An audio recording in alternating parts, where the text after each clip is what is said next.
FeatureCAM 2019 now includes additional options for cutting patterns around the radial axis. The new option allows you to cut each instance of the pattern with the X and Y axis of the machine and then rotating the index axis between each one. So you can see I've loaded in this radial engine hub component and we have a variety of features in the part view already programmed. The only remaining feature that needs to be programmed are the pockets on the front of the component. So the first thing I'm going to do is recognize an individual feature. So it's going to be a turn mill feature and I'm going to use a pocket with feature recognition. It's going to be along the Z axis and I'm going to use the horizontal surface. So I'm just going to zoom in to one of the features, choose the horizontal surface, and I'm actually going to choose one of the chamfer surfaces as well. What this allows it to do is automatically set the top and the bottom value.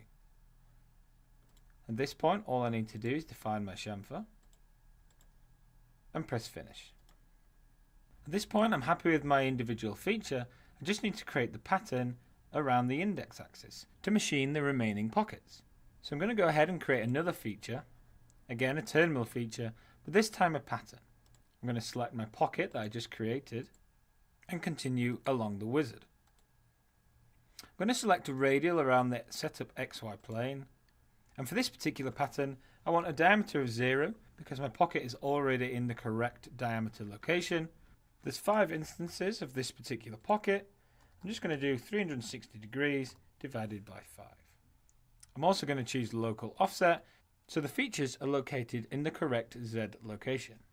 At this point I can press finish and my pattern of features, in this case pockets, is complete.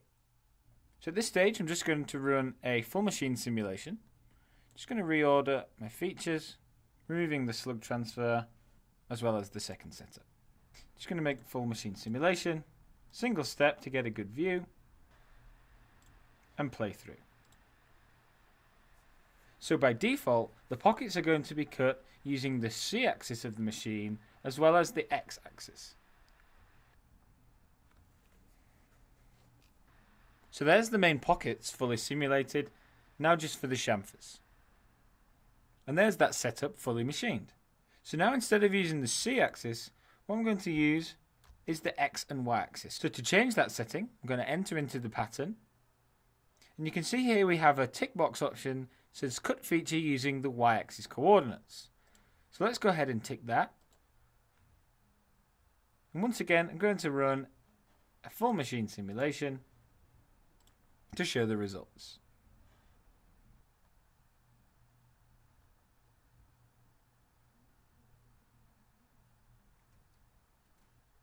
So you can see in this case it's using the X and Y coordinates to machine every pocket, and the C axis is parked at a fixed angle.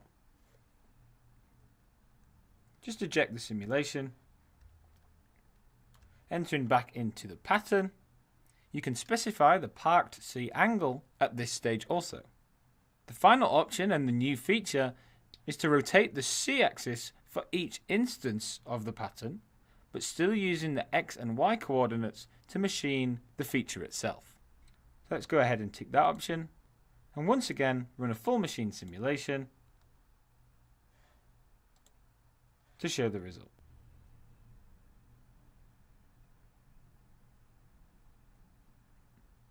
So as you can see, it's using X and Y for each instance of the pocket and rotating the C axis or the index axis each time.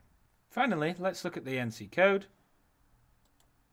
Just going to do a find for pocket 2. Just cancelling the find dialog, scrolling down.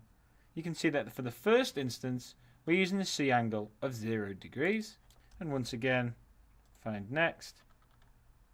You can see we're using a C angle of 72 degrees, and so on until all 5 instances of the pocket have been fully machined.